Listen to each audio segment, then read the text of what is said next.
The Day of the Dreader.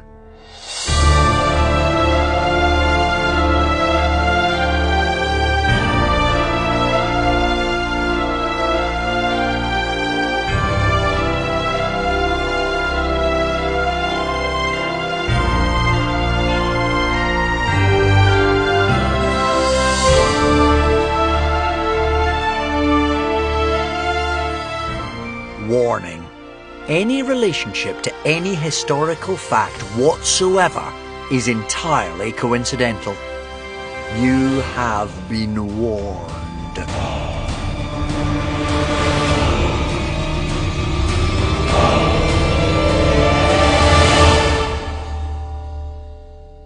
Prologue. Stories do not always tell the truth. Except for this one. Many stories have been told about what happened on the day of the Dreader. Many sagas have been sung by the bards at the fireside. But I have to warn you, dear reader or listener, stories do not always tell the truth. The bard gets carried away. Legends get added to and exaggerated, and so gradually, the truth gets lost along the way. Here, for the very first time, I shall tell you the real story. The truth about what really happened on that dreadful day. It is the truth, I promise. One terrible winter, a truly dreadful sea dragon rose up from the depths of the ocean like a bad mood from Thor and swam to the waters surrounding the little Isle of Berk and took root in the dark mud there. You could not see him. All that was visible was a long, dark shadow. A deep depression in the water that was so big it was almost as long as the island itself. The name of that sea dragon was a Dreader. The Dreader was no ordinary sea dragon. Every single dragon in the ocean was frightened of a Dreader. Shark-worms and dark breathers and doomfangs all scattered like flies at the sight of it. Even a much larger dragon, like the mighty sea dragoness Giganticus Maximus, a dragon the size of an underwater mountain, would give a snort of terror when it spotted a Dreader on the horizon, and with one flap of its mighty tail it would disappear into the depths of the ocean. For it was said that a Dreader had a power that was truly dreadful indeed. Legend had it that it sucked out every drop of moisture from its victim's body, leaving it as thin and desiccated as a piece of paper. Or it merely removed its senses, or its brain, or its heart, leaving it as frantic as a box of frogs. The hooligans were so frightened of the Dreader lurking by their shore that no boats or hunting dragons could leave the island to hunt fish. They were waiting for the Dreader to go away. They waited, and waited, and waited. And as they waited, they ate everything they could find on the little Isle of Berk. They ate all the fat black mussels that clung to the rocks. They ate all the scallops and oysters and big juicy clams they could find on the beaches. But the Dreader would not go away. And slowly but surely, the hooligans and the dragons on the little Isle of Berk began to starve. 1. The clever and intelligent plan. 6 weeks after the Dreader first swam to the Isle of Berk, Hiccup Horrendous Haddock III looked up at his father, Stoic the Vast, the chief of the hairy hooligan tribe. "I think you're wrong, father," stammered Hiccup. The great hall on Berk was full to bursting with hooligan warriors, slightly less large of belly and chunky of thigh than they had been 6 weeks before, but still an impressively gigantic and unwashed lot. This mass of muscled, hairy Vikings gave a gasp of horror and turned to gaze at Hiccup, who stood on one leg and turned red to the tips of his ears. Hiccup was not what you might call a typical hooligan. He was thin and clever-looking, with the kind of entirely unmemorable face that does not normally stick out in a crowd. After 6 weeks of eating very little, he was just skin and bone, and his elbows stuck out of his shirt like sticks. "Wrong?" bellowed Stoic the Vast. "You think I'm wrong?" Stoic, on the other hand, although not as vast as he normally was, owing to the forced diet as a result of the Dreader's presence, still had muscles on his chest that would have made a decent-sized bull weep tears of jealousy. And when he bellowed like a dinosaur declaring war. So these gentle words could have been heard faintly but clearly on the neighbouring island. Hiccup swallowed hard. "Yes, father," he repeated defiantly. "I think you're wrong." Stoic had called an emergency meeting in the Great Hall to present his clever and intelligent plan for getting rid of the Dreader. Stoic was not the brightest barbarian in the business. In fact, he had just about enough brain cells to keep one gigantic leg moving in front of the other. So this plan had taken him weeks of sleepless nights and painful days, with Gobber the Belch holding his sword arm and applying hot towels while he went through the exhausting process of thinking. And as a result, Stoic wasn't too happy about the clever and intelligent plan being criticised. The plan was this: Stoic the Vast's clever and intelligent plan. 1. Whole tribe wakes early to take creature by surprise. 2. Set sail, bashing axes on shields to confuse the creature. 3. Bash the monster until it dies or swims away. 4. Celebrate with large fish feast and annual banquet to be called from this moment on the Day of the Dreader. "If you provoke the Dreader like this, it might attack out of self-defence," said Hiccup. "I think we should try and talk to it and ask it what it wants." "Talk to it?" yelled Stoic. "The speaking of dragonese is forbidden, as well you know. And legend tells us that the Dreader is one of the most fearsome and supernatural creatures in the archipelago. Its power is horrific." "Well then," said Hiccup stubbornly, "if we can't talk to it, I think we should be patient a little longer and wait for it to go away." Stoic the Vast swelled and turned purple with temper. "Be patient!" stormed Stoic the Vast furiously. "I've been eating limpets for the last 6 weeks. If that's not patience, I don't know what is." "Yes, but father," argued Hiccup. "Silence!" roared Stoic. "The chief has spoken. Every man, woman, child and dragon will join in the clever and intelligent plan tomorrow. The Dreader must die." "Attack!" bellowed the Vikings, raising weary arms despite their empty tummies. "The Dreader dies tomorrow!" Fishlegs, Hiccup's best friend, was the only person in the hooligan tribe who was worse at everything Viking-y than Hiccup. Fishlegs had asthma, eczema, and an inconvenient allergy to reptiles. Now he sighed and said to Hiccup, "You're not going to persuade them, Hiccup. You know what they're like. After a while, they just have to go and bash something, however ridiculous an idea that is. It's like asking a whole load of overexcited warthogs to be patient." Hiccup sighed too. "I know. I just have a really bad feeling about this Dreader business." Hiccup swallowed. His stomach did a couple of nauseating flip-flops as he thought about some of the things he'd found out about the Dreader in the sagas he had read. I heard about one Viking ship that had a nasty encounter with a Dreader, and when they came back to harbour... Hiccup's voice dropped to a whisper. Every one of them had lost their heads. They were all sitting there, still holding their oars, but not a head on any of them. No wonder all the other dragons are frightened of them. Fishlegs sighed and rubbed his neck. "I thought they were just supposed to send you frantic, but they remove your whole head, do they? You see, I'm very fond of my head," said Fishlegs. "Me and my head go way back. Call me old-fashioned, but I'm definitely keen on keeping it right where it is."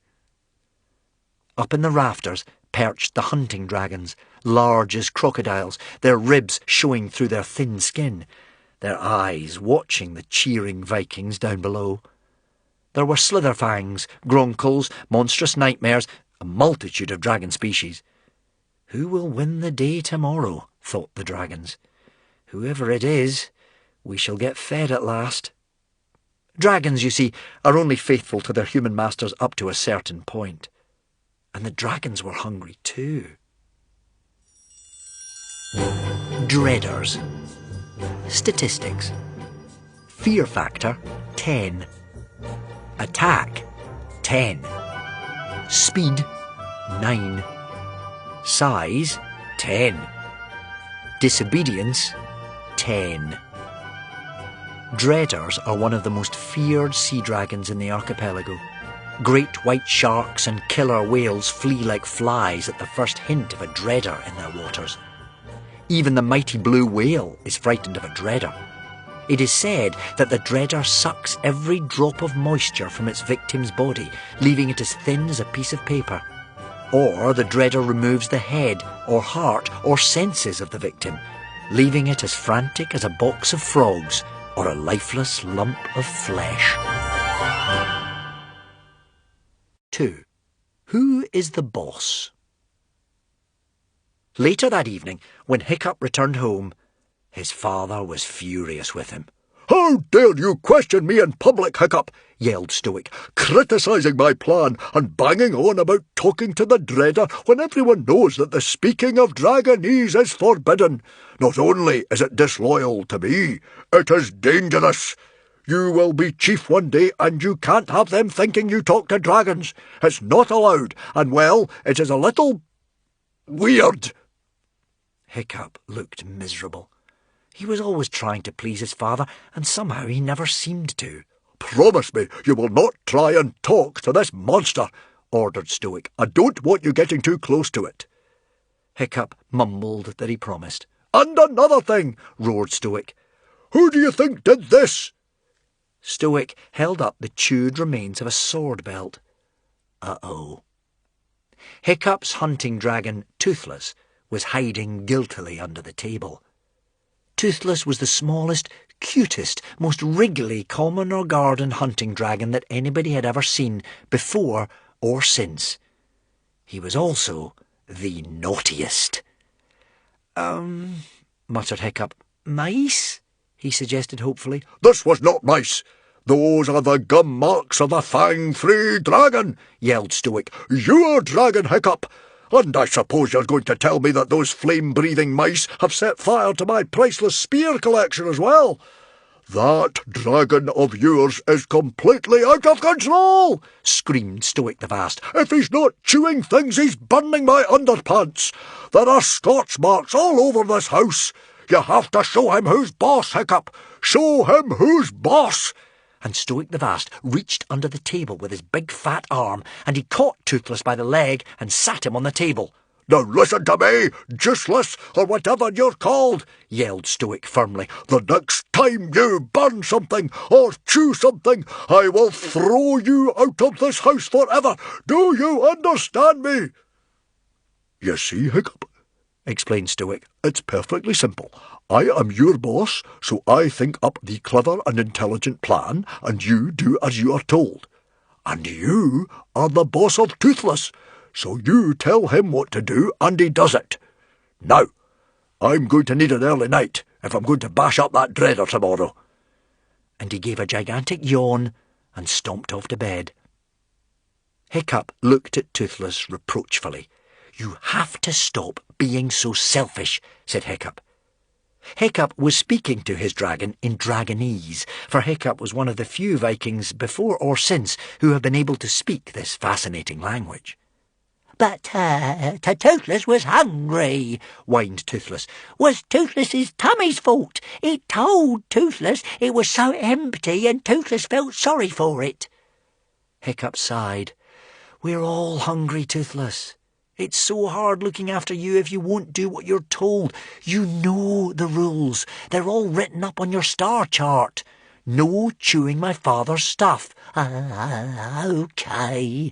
Toothless nodded his head so hard his horns wobbled. "No pooing inside the house." No, agreed Toothless. "And absolutely no setting fire to things," said Hiccup in his sternest voice. "You don't want my father throwing you out, do you?" Toothless will be good, said Toothless. Toothless promises. Cross Toothless's heart and hope to die. Toothless will be very, very good. But I'm afraid I know the truth, and Toothless had his claws crossed behind his back. 3. A little snack for Toothless. The next day, the hooligans got ready for war against the Dreader, and Toothless refused to go. It's not Toothless's fault, that big bully Dreader in the harbour. Nothing to do with Toothless. Toothless sniffed from under the nice warm covers. OK, said Hiccup. You stay here if you don't want to help, but don't leave this room, Toothless. My father is cross enough with you already. Hiccup looked very silly in his battle kit. He was now so skinny his belt kept slipping down over his hips and tripping him up. Toothless do as he's told. Toothless a good dragon, said Toothless. No chewing, no pooing, no burning. Toothless knows. But as soon as Toothless heard Hiccup's footsteps padding out the front door and the sound of those hooligans thundering down the hillside towards the harbour, Toothless poked out his snout from under the covers. Poor Toothless is hungry, he moaned. Nobody cares about poor Toothless starving to death. They all so selfish. Toothless's fat little belly gave a protesting rumble. As if in agreement, Toothless patted it comfortingly. Don't you worry, lovely little tummy. Toothless'll feed you. You can rely on Toothless. He gave a sudden squeal of excitement. Don't you worry, lovely little tummy. Toothless'll feed you. You can rely on Toothless. He gave a sudden squeal of excitement. He'd just remembered. A couple of months ago, he had buried 3 eggs just outside the Great Hall. Toothless often hid little snacks like this so that he could enjoy them at a later date. But with all the excitement about the Dreader, he'd completely forgotten about this particular little treat. Toothless swooped through the smoke in the empty hall and out through the open door. There was a scrabbly patch of grass and gorse bushes and bracken in front of the great hall, and Toothless flew over it several times, his sharp little green-gauge eyes searching for something. Eventually he found the right spot and started digging vigorously with his front paws.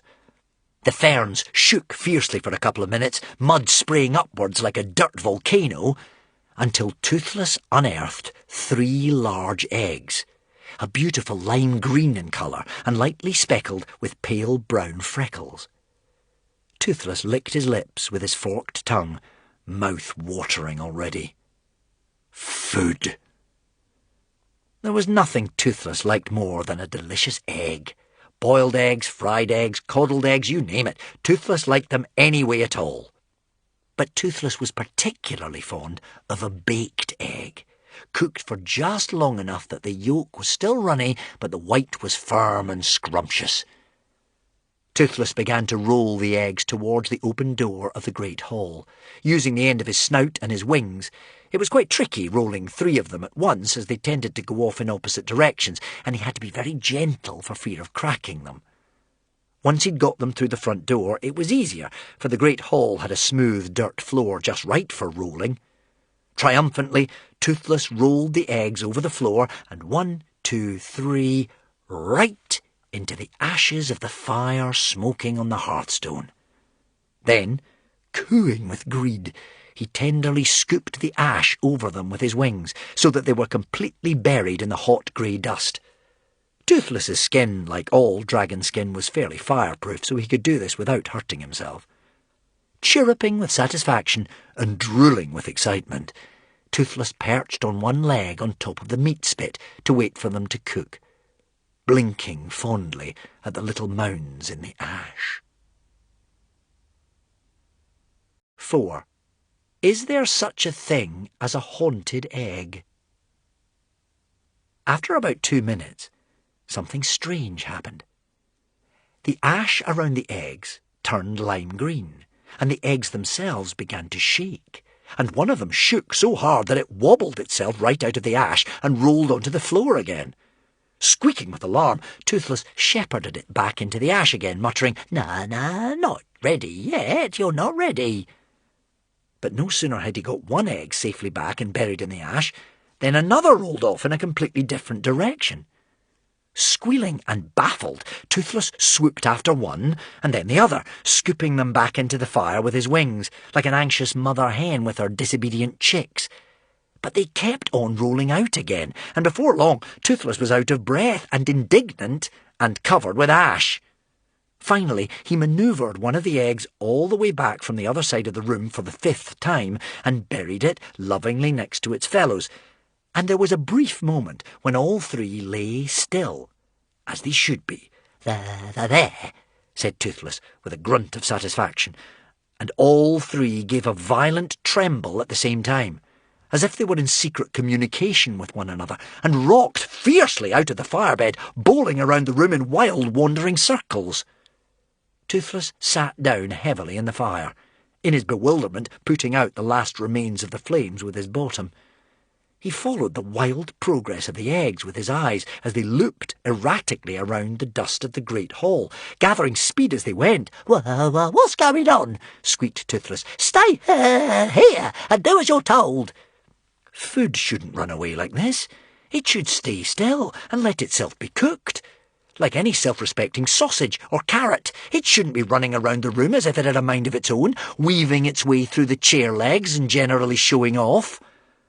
One of the eggs had come to rest against a table leg.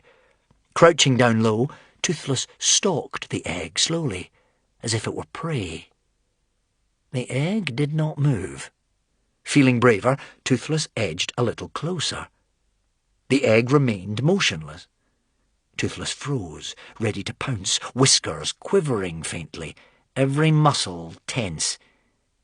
The egg was eggily still. Toothless sprang, and just at the last minute the egg wobbled wildly into life, swerving out of the way and skittering out of reach so that poor Toothless's paws closed on nothing, and the momentum carried him forward, and he bashed his nose on the table leg. Wow! Toothless let out a strangled meowing noise, like a cat that's had its tail pulled, and tee-hee-hee-hee-hee came the sound from the egg, gently vibrating on the spot.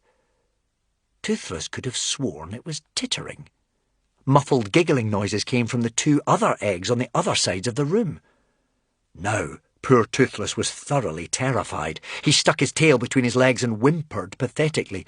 Haunted eggs, moaned poor Toothless, probably inhabited by the ghosts of vengeful suppers that Toothless had burgled over the years, and let's face it, there were loads of those. It was the only explanation. Just as he was backing away, the spines on his back quivering like porcupine needles, there was a loud... and crooked little lines appeared all over the lime-green surface of the egg. A hard little head punched its way through the eggshell. It had to be hard, for the shells of dragon eggs are nearly a centimetre thick. A tiny little dragon with huge yellow eyes and a black smudge on the end of its nose blinked back at an astonished Toothless. And after a gobsmacked minute while Toothless digested this latest surprising development, Papa, squeaked the little smudgy dragon. Papa, Papa, Papa. 5. Toothless is not your papa. With every Papa, the tiny creature head-butted the shell that was still partly encasing him, until with a final, the dragon unfolded its wet little wings, and the egg fell apart entirely into tiny smashed pieces of green. The dragon was far smaller than the size of the egg that had encased it, a little larger perhaps than a baby chick or duckling, but not a lot. It was covered all over with lime-green goo, and as it shook out its wings, the startling orange of a scallop coral, it flung a fine rain of gooey stuff over Toothless himself. Yucky, groaned Toothless. The little dragon grinned. Papa, it repeated, looking up at him lovingly. Toothless was horrified. Me? Toothless not your papa. Toothless hates babies. The dragon baby ignored this and hopped towards Toothless enthusiastically. Papa! The other 2 eggs split apart too, on opposite sides of the room. Papa! Papa! 2 more little dragon babies hopped out of the smashed remains of their shells and hopped unsteadily towards Toothless. The second one was yellow rather than green and had a remarkably flat head because it had spent its egghood bashing against the walls of the shell. The third was a bit smaller and bright blue and kept on falling over because it had a rather wobbly leg and a permanent case of the hiccups. It tended to charge ahead in an uncontrolled fashion, as if its legs had run away with it, before listing to the left and landing on its bottom and saying, "Whoops!" in a surprised fashion. Although why it was surprised I have no idea, because it fell over pretty much every 2 minutes, so it shouldn't have been much of a shock when it did it again. It also had a terrible cold, so every now and then it added a tissue to the hic, whoops, and ows. "Papa!" squealed the second one gruffly. "It's a papa! Hic, whoops, ow, a tissue!" said the third one.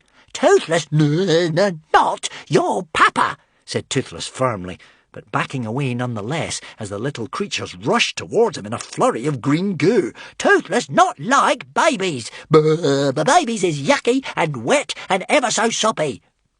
These babies were certainly all that, but they carried on rushing towards him in a yucky, soppy, gooey mess nonetheless, and he had to take off suddenly so that the little blue one bashed into all the others, and Toothless flapped up to perch on one of the ceiling beams and blinked down at them furiously.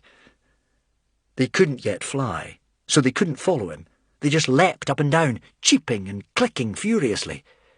Toothless tucked his head under his wing and pretended to go to sleep. 5 minutes later, they were still there, cheeping and clicking and bouncing more hysterically than ever. "Papa! Papa! Papa!"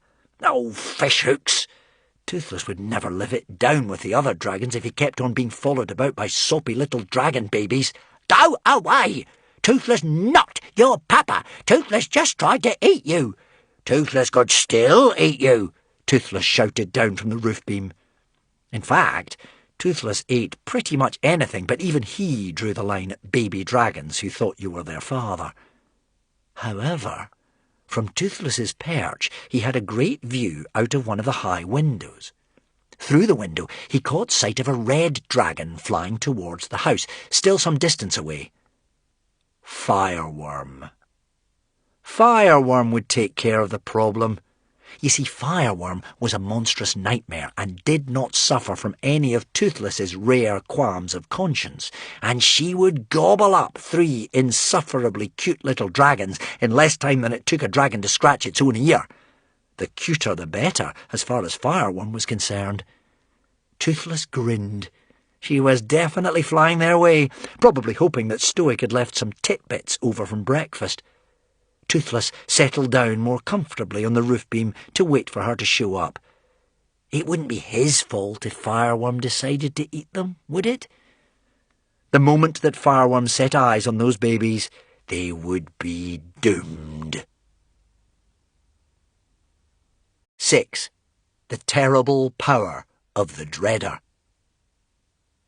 I'm sorry, it doesn't seem a very good moment, but we'll just have to leave those babies in awful peril, about to be eaten up by Fireworm, while we return to catch up with what was happening with Hiccup and the hooligans.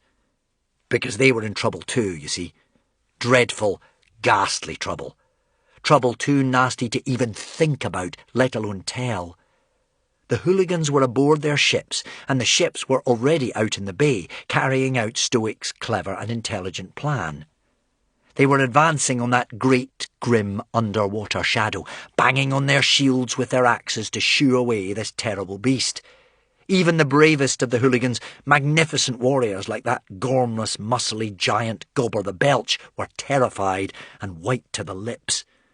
All of their senses told them to go back, to run away from that darkness under the waves, and not to go nearer. Go back, go back, go back. But hunger had made them desperate, so they forced their quaking, hairy arms to row towards the dreadful shadow. They made their poor, exhausted limbs bash those axes weakly on those shields, and ordered their poor, shaking feet to drum out a pathetic human warning to the mighty, pitiless horror that was lurking under the water. It was very, very brave of those hooligans.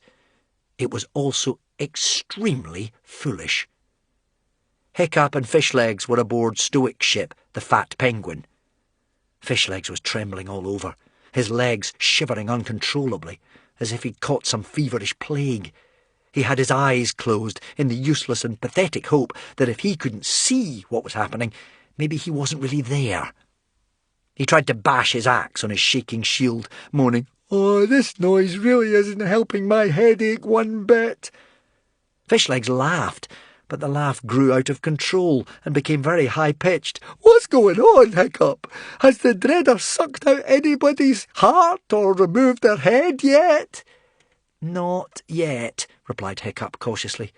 He, too, was pale as death, heart beating so quick he felt sick with the pulse of it. This was going to be a really unpleasant way to die. And then, in front of Hiccup's terrified eyes, a miracle happened. "Hang on a second," panted Hiccup in joyous astonishment. "I don't believe it. It's turning. It's moving away." And so it seemed. The dark shape uncurled its serpentine coils from around the island. It moved away, out into the sea that was Woden's bathtub, and as it moved, the famished Vikings could hardly believe their luck. Terror turned to hope in an instant. The hope gave strength to their arms, and they increased their banging on the shields and let out a ragged hooligan hurrah as they saw themselves being able to fish for food for the first time in many, many weeks. "Bring out the nets!" bellowed Stoic, the keen to be vast again, red with relief. Thank Thor! Thank Thor! For one horrible moment he had thought perhaps his plan hadn't been such a good one after all. He shook his sword and patted his poor empty belly. "You see, Hiccup?" Flushed and beaming with triumph, Stoic turned to his son. "The plan is working, my boy." He patted Hiccup kindly on the head. "Watch and learn, Hiccup laddie, watch and learn. My clever and intelligent plan is working. Thinking skills, you see, brain power." Stoic tapped his hairy head importantly, and then roared to the Viking warriors in relieved joy. "There will be feasting tonight by the stomach juices of Thor. There will, my fellow hooligans." But who would be feasting on whom? Sometimes we rejoice too soon, brothers and sisters. Sometimes we rejoice too soon and we forget we are not safe until we reach the shore or the end of the story, whichever is nearer. It seemed that the hooligans had rejoiced too soon, for slowly, the shadow that had been moving away like a departing underwater battleship slowly came to a halt. Slowly, the shadow turned again. It turned to face the hooligan fleet. Stoic was not what you might call a lightning thinker, but even he realised that this was not good news. His mouth dropped open. Uh-oh. And the hooligan hurrah died on famished lips, and all around the ships the hooligans stopped banging on their shields, and the noise came to a confused halt as their poor weakened arms were frozen in terror. All except for Fishlegs, who banged away more shakily than ever, squeaking, "Why are they stopping, Hiccup? Why are they stopping? Actually, don't tell me. I don't want to know." Hiccup, peering out into that darkness, swallowed hard, though his mouth had no moisture, for it was dry as dust. "Don't open your eyes yet, Fishlegs," was all he said. The shadow was moving. Oh, for Thor's sake, it was huge. It was moving, and the darkened sea swelled up and began to surge towards them like a tidal wave, but it wasn't a tidal wave at all. It was the Dreader. 7. The Attack of the Dreader. There was a dreadful, ghastly silence. And then the hooligans lost it. Relief turned back to terror again in an instant. They forgot their empty bellies and their pride and the clever and intelligent plan. All they saw was the shadow, that hole in the water that they filled up with their worst, their darkest, their most terrible fears. And then, "Make for the shore!" bellowed Stoic the Vast, and they hauled on the sail like wild things, trying to change direction and go back to the harbour, for the wind was carrying them straight into the path of the charging beast. Only Fishlegs banged away at his shield, eyes tight shut, shouting, "Don't tell me what's happening! Don't tell me what's happening!" But Hiccup couldn't have told him what was happening anyway. Hiccup, you see, had forgotten the promise that he had made his father. He was already leaning over the side of the boat, shouting at the dreader in the water, the shadow that was gaining on them. Just to make things even worse, the wind had died. The sail was flapping and sagging uselessly as the dreader stormed towards them. It was as if they were in one of those bad dreams in which you're being chased, but you cannot move your legs. The boat was stuck to the ocean like a fly to flypaper. The Vikings blundered towards their oars, roaring in terror, pushing each other over in their panic. Hiccup leaned as far as he could over the side of the boat. "What do you want?" shouted Hiccup at the dreader in Dragonese. "How can I help you?" The tiny words were snatched by the wind the moment they left Hiccup's mouth. Snatched and tossed away as the depression in the water deepened and gained and the wind screamed louder. Hiccup had to get close to this dragon so that he could speak to it. He just had to. Thinking of nothing but getting near enough so his voice could be heard, Hiccup climbed the slippery dragon figurehead of the boat, his hands sliding on the cold, wet wood, the wind tearing frantically at his clothes and his hair. "What do you want?" screamed Hiccup, louder still. "Please don't take our heads, or our blood, or our hearts. What do you want?" And then, right in front of Hiccup's terrified gaze, two enormous eyes rose to the surface, but did not break the water. "Ah!" shrieked Hiccup, as to his absolute horror, his hands slid on the wooden dragon's head. He couldn't keep his grip. He was going to fall into the sea, into the path of that dreadful creature. He fell, and the back of his waistcoat caught on the edge of one of the figurehead's teeth, so that he hung there, dangling and scrabbling wildly in front of the advancing dreader like a fish on a hook. "Oh, for Thor's sake!" shrieked a voice in Hiccup's head. "I'm going to be the first to go." He braced himself for the dreader's attack. The mouth broke the water, and the creature screamed as if in pain. The wind from its inhaling mouth sucked the boat towards it, despite the Vikings desperately paddling with all the strength of their hungry limbs. The inhaled scream of that dreader made the head ring like it was a bell being rung by Thor's hammer from the inside.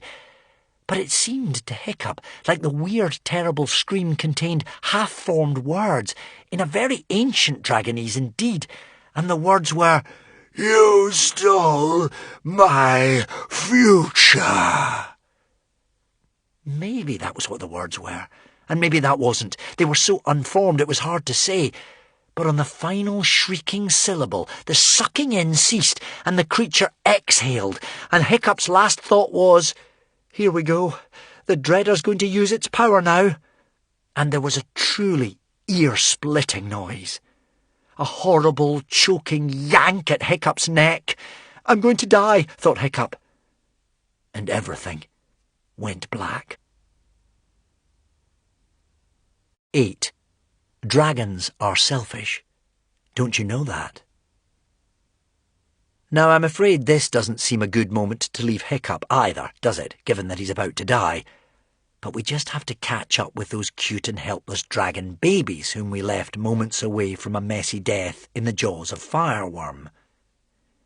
This is all very inconvenient, but we can't leave the poor little things for 1 second longer. You see, the problem with storytelling? Sometimes so many things are going on at once you can't keep up with everything at the same time. We had left Fireworm flying towards the open door of Hiccup's house, and as soon as she set eyes on those dragon babies, they would be ex-dragon babies, sure as fish eggs are fish eggs. Toothless was watching from the roof beam above, delighted that the problem of the little pests was going to be taken out of his paws, because their unbelievably high-pitched chirping was giving him a headache. "Papa! Papa! Papa!" squeaked the babies. "We love you, Papa!" Toothless snorted disgustedly. What was it with babies? Where was their sense of dragonhood? Dragons were selfish, and they didn't love anybody. Didn't they know that yet? And then the blue one shouted up, "Papa is wonderful!" and craned its neck so far backwards as it leant back to look up at him that it fell over, whoops, into Toothless's water bowl. Oh, fish hooks! Something came over Toothless. He didn't know what. Toothless was more selfish than most dragons. But whatever it was, it seemed Toothless couldn't let Fireworm eat the wretched little babies after all. Quick as a diving falcon, he swooped down, plucked the blue one out of the water bowl with his mouth, the yellow one and the green one in each of his front paws, and carried them in a rain of goo and water up to the roof beam. "Be quiet," he hissed at them fiercely, "or you will die." "Oh, Papa's so brave," they all cooed. "Oh, fiddlesticks," sighed Toothless, his empty tummy grumbling even louder as he dived down again, panting, and perched on Stoic's chair back, trying to look unconcerned. In the nick of time, in through the open door swooped the lean red panther body of Fireworm, a beautiful, monstrous nightmare dragon, all gleaming muscles and glinting fangs. By some instinct, the squeaking from the roof beam ceased instantly the moment she entered. She glided slowly round the room, like a gigantic, malevolent red bat, sensing drama, before landing on the hall floor and sharpening her talons on the bright edge of Stoic's axe. "What has been going on here?" she hissed at Toothless, looking suspiciously round the room, taking in Toothless's blackened state, covered in charcoal and goo. Her serpent eyes brightened as she saw the lime-green slime dripped liberally all over the place, and the spilt water bowl, and the thousands and thousands of pieces of smashed lime-green dragon egg. "Babies," she purred, licking her lips with her long forked tongue. "Delicious, soggy, gooey little dragon babies. Oh, how I love to wring their goggly little necks. The gooier the better. So where are they, Toothless?" She pointed her pin-sharp front talon, long as a scimitar, right at Toothless's throat. "I know you would want to share." "Toothless already ate them," said Toothless rudely, as careless as he could be. It was very believable, for Toothless was the greediest little dragon on Berk, and he was covered head to toe in lime-green goo. Quick as lightning, the talon came down. Luckily, Toothless was quicker still, and jumped out of the way just as it plunged into the chair, practically carving it in half. "Savage!" hissed Fireworm. "Greedy little mongrel." "You looking too fat anyway, Fireworm," jeered Toothless, sticking his forked tongue out at her. Fireworm aimed a jet of flame at him, and again he dodged it. Nobody was better at dodging than Toothless. Toothless thought quickly. He had to get rid of her. "There's more of 'em, though," he said, pointing his wing to the door. "Out in the harbour." Fireworm's eyes lit up with greed.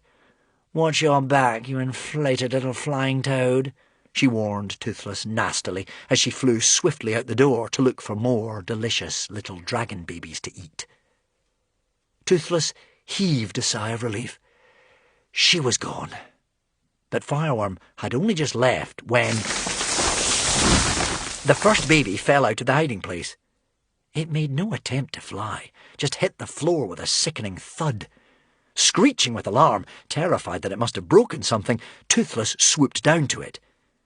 The baby gave Toothless an angelic smile. "I is fine," it squeaked. "Don't worry." Oh, for Thor's sake. Toothless collapsed with relief, and Toothless jumped a foot in the air as the two other little babies slammed to the floor as well. "We is fine too," they squeaked, squealing with laughter at Toothless's alarm. Poor Toothless had barely got over the shock when the little dragons shot off, at extraordinary speed considering they couldn't fly yet and were waddling on little newborn feet in 3 different directions, squealing, "We is hungry! Papa, hungry!" "What are you doing?" cried Toothless in alarm. "We have no food. Toothless promised he wouldn't make a mess. What are you doing?" The little green one munched a huge chunk out of Stoic's chair leg. The little yellow one set fire to the chair and the curtains and the cupboard and... Whoops! Ow! A tissue! There was a mountainous clatter from the larder as the little blue one went through it like a tiny dragon tornado, sending pans and cauldrons flying in all directions and bowling out the door. "Sir, stop!" cried poor Toothless, trying to put out the fires and yelling at the top of his voice. "Stop! No chewing, no pooing, no burning! Toothless will be in so much trouble! Stop!" To his passionate relief and surprise, the 3 little dragon babies shot wobbly and obediently towards him. They came to a halt underneath him, looking up at him with their huge baby dragon eyes, innocently questioning. "Oh, thank Thor," panted Toothless, and he put on his most stern voice. "You must not burn anything, or eat anything, or make a mess, or Toothless will be in big trouble. Understand?" The 3 little dragons looked up at him. "Papa is wonderful," said the little blue one. "We promise we'll be good," said the little yellow dragon. But all 3 little dragons had their claws crossed behind their backs. There was a slight pause, and then the little blue one made a big pooey mess in the middle of the floor. The smell was indescribable. How could something so small make such a huge stink? And all 3 shrieked, "But we is hungry!" And off they dashed in 3 separate directions again, raking up the floors with their little dragon talons and setting fire to things. The little blue one was already in Stoic's bedroom, attacking all the pillows in case they contained food, and giving himself a coughing fit as he choked on the feathers. Toothless was beside himself. "Argh!" he yelled. "Stop it, you little horrors! Stop it! Toothless'll put bad marks on all your star charts. Toothless'll put you to bed without any dinner. Toothless'll... But whoever was the boss of those little dragons, it certainly wasn't Toothless. They took absolutely no notice whatsoever. 9. Back to the hooligans and the Dreader's dreadful power. Now at least we know that the dragon babies are all right, even if they are destroying Hiccup's home, so we can go back to the hooligans, who, to their indescribable terror, were just being attacked by the dread of the Dreader. Oh yes, and Hiccup was about to die, wasn't he? I knew I'd forgotten something important. Everything had gone black and warm and wet, and there was a horrible choking feeling around Hiccup's neck. "Argh!" gargled Hiccup. "Argh!" For he thought he was about to lose his head, and maybe the warm and wetness was his own blood. He was lifted upwards, as if by the arms of Thor himself, and he imagined that perhaps he was dead already and being lifted up towards Valhalla. The breath left his body with a sickening shock as he landed, sprawling and soaking wet on some hard, flat surface. His eyes had closed automatically, but now he opened them, slowly and stickily, for it was like they'd been dipped in glue. His heart was palpitating with fear like a rabbit's, for he thought he was opening his eyes into the next world. But the hard, flat surface he had landed on was, in fact, the wet wooden boards of the deck of the Fat Penguin, awash with some strange liquid substance much thicker than water. Oh, thank Thor! He wasn't dead after all. Yet. Gasping, he looked upwards through his gummy eyelids. That choking feeling around his neck must have been caused by Stoic hauling him by the back of the waistcoat over the edge of the boat. For Stoic was standing over him, gasping in shock, covered in a strange liquid blackness, his white eyes the only colour showing through. All around the Vikings were screaming, "Make for the shore!" paddling wildly, covered in this weird shiny blackness, and spattering little liquid splats as they shovelled their way through the heaving sea. The hooligans did not stop to ask what had happened. They paddled desperately for the shore, and it was only when they had landed all the boats in the harbour and staggered, dripping blackness onto the beach, that they began to wonder what had gone on. "Gobber," said Stoic the Vast, in a baffled, liquid sort of way, blowing bubbles through the goo that had gathered in his beard. "Gobber, what is this stuff? We seem to be alive, but this stuff is very..." Smelly, Hiccup pointed out. For now that the terror of the moment had passed, the smell crept up on them. A smell so appalling that the inside of the nostrils burned like acid. It was a smell so much worse than anything you've ever smelt before. Imagine a skinful of skunks who had been taking a lot of exercise without using deodorant. Imagine rotten eggs and stinking haddock and rotting corpses and baggy bum's socks after he'd been playing bashy-ball for a couple of weeks, and you still haven't got there. It was a smell so bad that it almost had a physical presence, as if a large, dead, wet walrus was hanging right in front of your nose. "Stink dragon," panted Hiccup in wonder. "The Dreader is just a giant stink dragon." "Hang on a second," roared Stoic furiously. "The Dreader's power, the power of legend that has kept us hungry and eating nothing but limpets for the last 6 weeks, is supposed to be the power of removing people's heads. Or at the very least, it's meant to send you frantic or suck out your blood until you're flat as a piece of paper. Are you telling me that this power the sagas have been going on about for centuries is not any of these things, it's just a bad smell?" "It looks like it," said Hiccup. "Legends do not always tell the truth. I guess if you're telling a saga, a bad smell doesn't make such a good story." "Well, you have to admit it's not just a light pong," said Fishlegs. "This is the worst smell I have ever smelt in my entire life. I can feel one of my rashes coming on." "I'll never believe a story again," yelled Stoic, punching his fist in the air. "This is an outrage."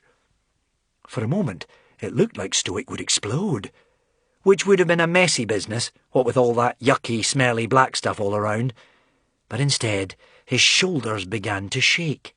Stinky little droplets showered off him like smelly rain, as Stoic the Vast, oh, hear his name and tremble, threw back his gooey black head and roared with laughter.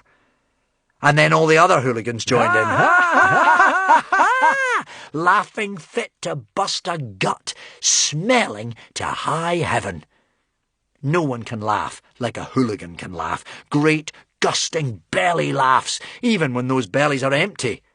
"Right-o, guys," bellowed Stoic. "Let's clean this stuff off and go out and catch yourself some fish."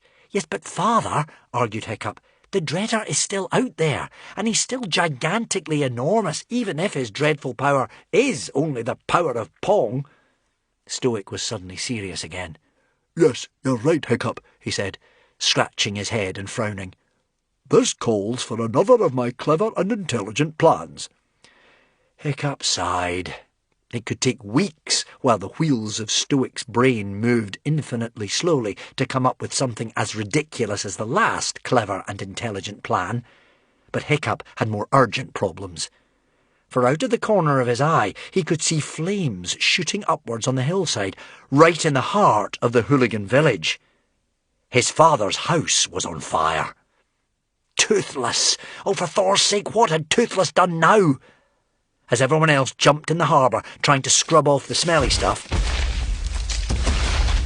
dripping and reeking, Hiccup shot up the hill. 10.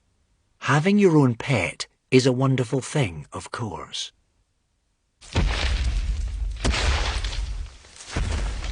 Hiccup was holding his own nose to try and keep out the disgusting stench as he half staggered, half ran up the hill, his legs wide apart because the revolting Dreader juice was sloshing around the inside of his trousers.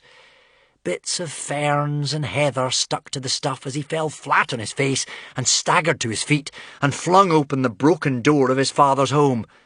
Ugh! How could one small dragon cause so much devastation in so short a time?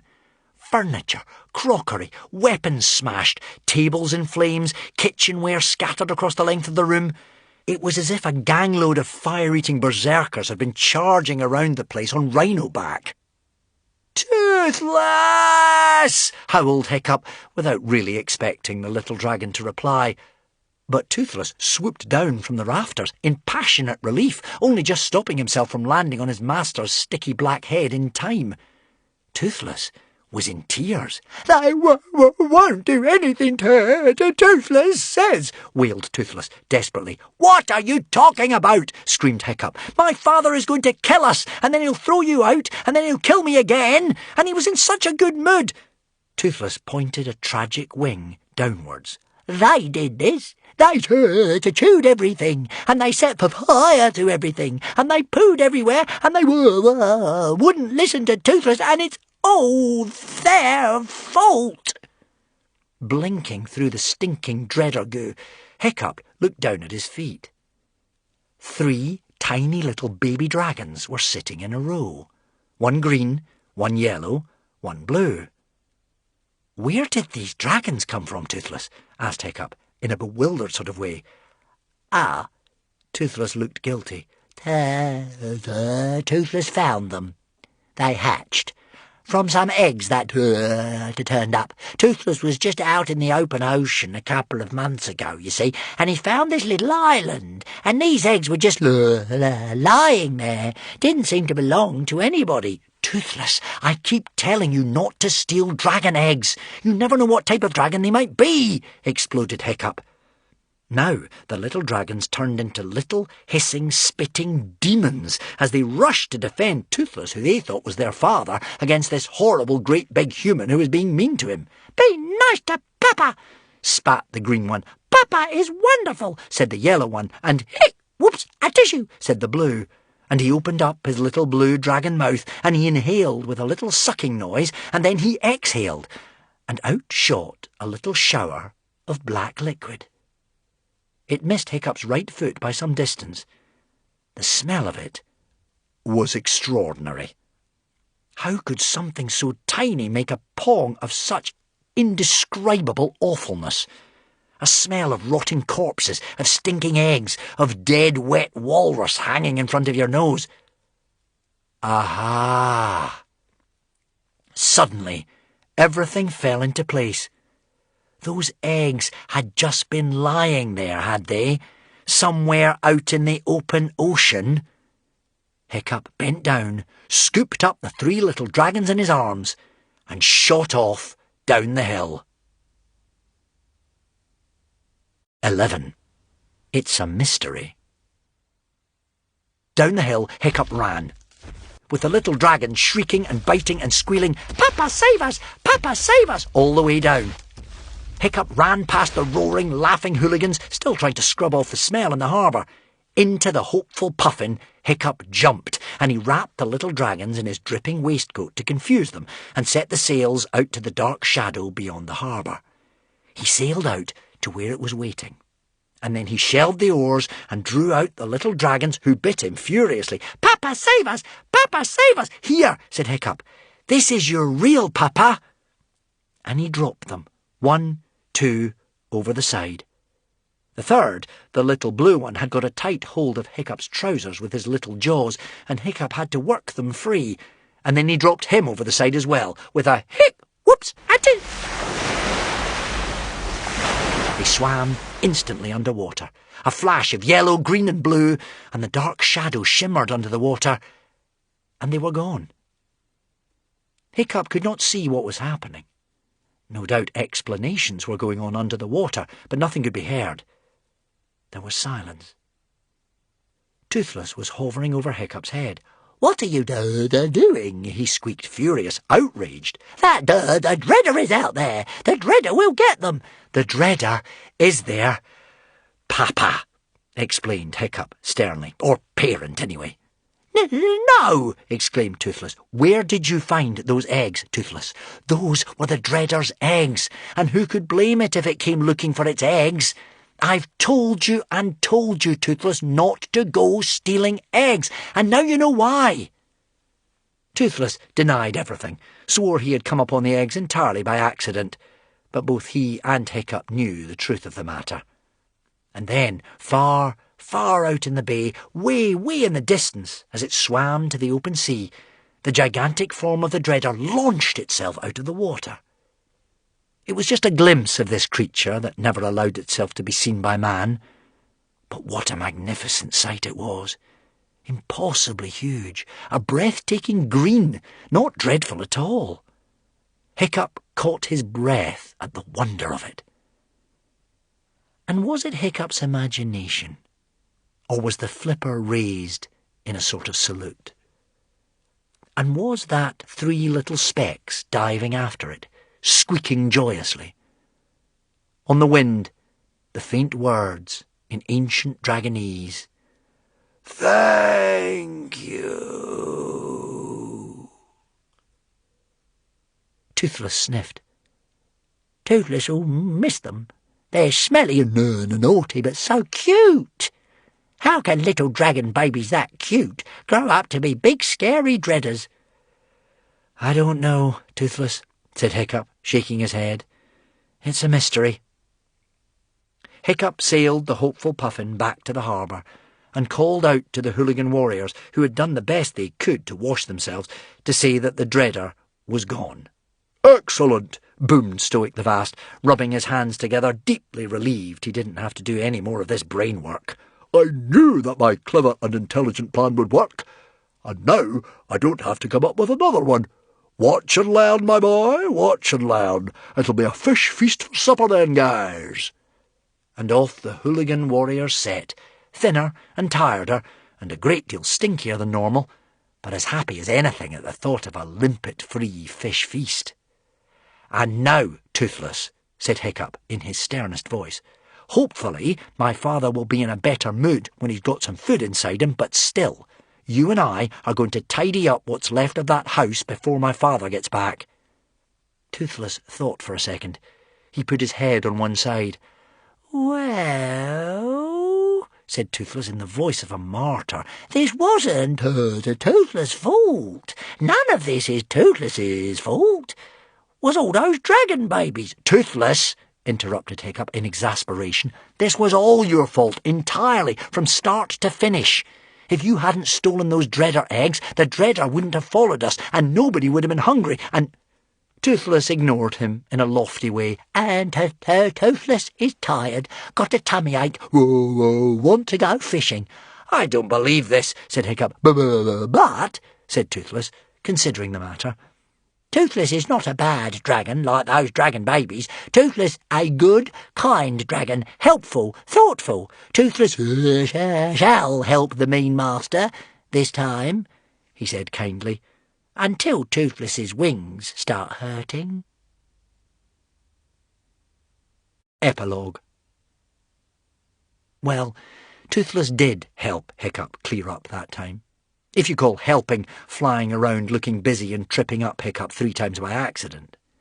And he tried to be good for at least 2 weeks after that, before he forgot what it was like to look after dragon babies. There was the most magnificent fish feast in the harbour that evening.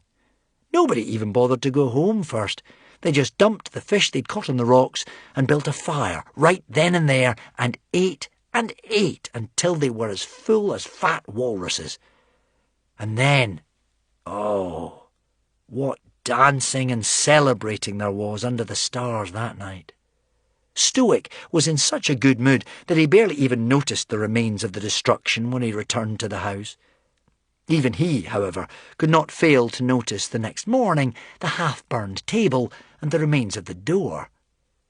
But Hiccup said it was a passing tiger breath who'd done it, and Stoic was so smug with pride and full of belly that he believed him.